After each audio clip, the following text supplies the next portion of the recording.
Valentine's Day. A holiday of love, companionship, and appreciating that special somebody. Or if you're like me for the past few years, a holiday of waiting until the next day so the actual holiday of buying all the reduced chocolate and eating all of it in one go can commence. Everyone has a favorite holiday, and for some of you watching, it'll be Valentine's Day. But not me, because Halloween is better. If I'm gonna be honest, Valentine's can be a very stressful or even depressing time of year for some. For example, picture this. You're walking into school or the office, maybe a single rose in hand, with the confidence of a fearless soldier marching into the battlefield of love. Today is the day. You will ask out that special somebody you've been keeping a watchful eye on for the last couple of months. And this can go one of two ways. Number one is the way you would hope for, that your feelings are mutual and you end up dating. However, the second way things can go is the horrible and heart-shattering feeling of rejection, which I'm sure everyone has felt at least once in their life. And if you haven't yet, well, I've got some bad news, but it's bound to happen at some point. Or there could be that weird third option where they decide to invite you to their open relationship and you end up being number 32 on their massively growing harem. That could be interesting if you're into that.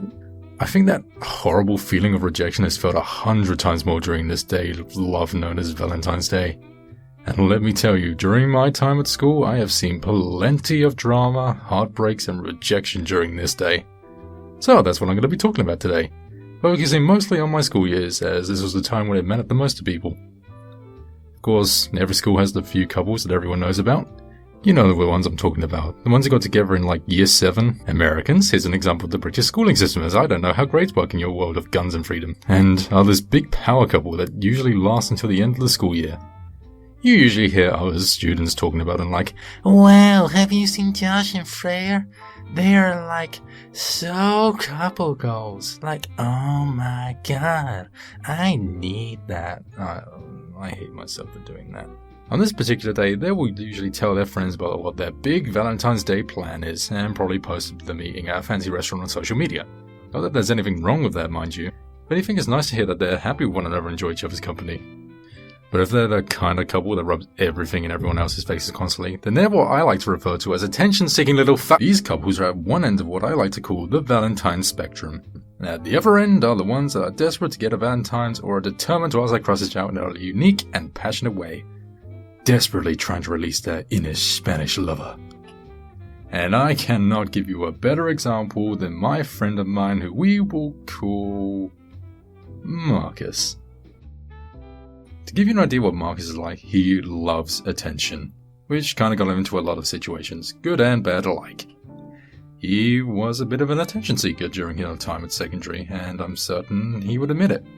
But if you sat down with him and talked to him and got to know him, you'd know he's actually a pretty decent guy, and a caring friend, who would always have your back. He also made it very clear that he did not give a frick about what anyone thought of him, power walking all over the place in his unusual but signature campy walk. And I gotta admit, it was a bit of a power move. The only thing I can say is that you should never give him alcohol. That's a combination that could cause catastrophic events. I would see him in the corridors, a big bouquet of flowers, and either a big stuffed teddy or a box of chocolates.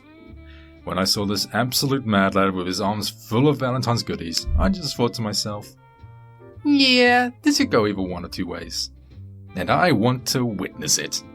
I know that sounds kinda cruel, wanting to potentially see my friend's heart get broken, but I bet you anything anyone watching would do the same thing if they saw their friend in the same situation. On this one specific year, we had a new student who just moved into our school about 3 days before the big old day of lovin'. And Marcus had set his eyes on her from the first day she joined our year group. Her fate was sealed as soon as she stepped through those gates. Of course, when me and my friends saw Marcus doing his signature thing of carrying the large objects of affection, we knew exactly what was about to go down, and we wanted front row seats to everything. So we followed suit behind him until we got to the line where students would line up to grab salads and cold food rather than the hot and large school dinners. And lo and behold, the girl was standing in line, just waiting to get her food. Until suddenly, Marcus comes up to her, a big grin on his face. Me and my friends grabbed the popcorn as we watched something truly amazing unfold right in front of us. While this girl was just trying to wait in line to get her food, Marcus just starts serenading her in front of everyone. Unfortunately, Marcus isn't the best of singers and is a little tone deaf. So here we are, in the middle of lunch hour, listening to a poor, broken rendition of Whitney Houston's I Will Always Love You. It was hard to not laugh at this, as you could physically see how uncomfortable this poor girl was being sung to in front of all of these people. She simply couldn't handle all of Marcus's charm.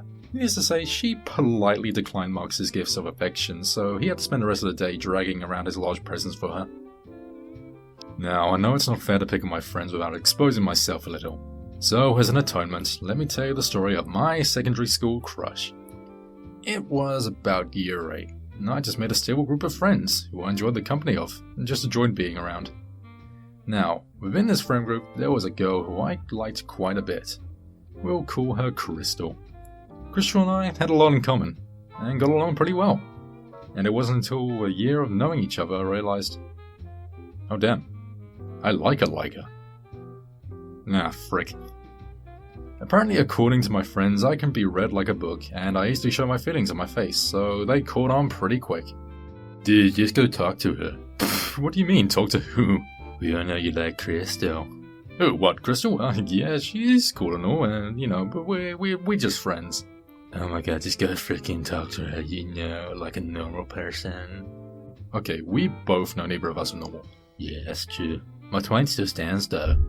Ugh, fine. Oh, hey, Opie. What's up? Oh, hey, Crystal. Nothing, so, you like bread? Basically, 2 more years of that, and boom, you have my secondary school crush story. I never really did confess until after we finished our last year because I was a little chicken. And Crystal was either being nice or the most oblivious human on earth because she had no idea I had a thing for her. Despite this, I'm actually kind of thankful nothing came to be of me and Crystal, because if they did have, I wouldn't have been able to meet the person who generally makes me happy. It'll be my first Valentine's Day with a special someone, and I hope to all of you watching that you also enjoy this day with someone you hold dear. And for those spending it alone, you will find that special person soon. And if not, the discount chocolate is still there the next day, and I highly recommend buying it all. It's a pretty decent alternative.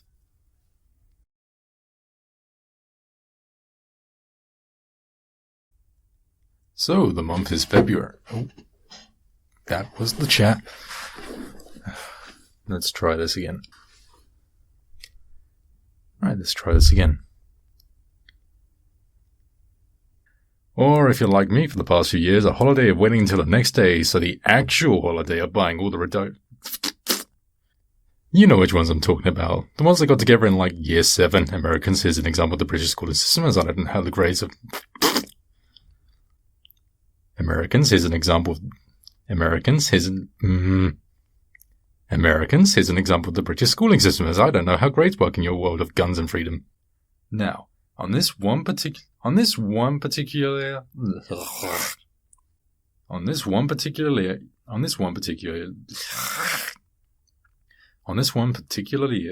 oh, I can't say that word.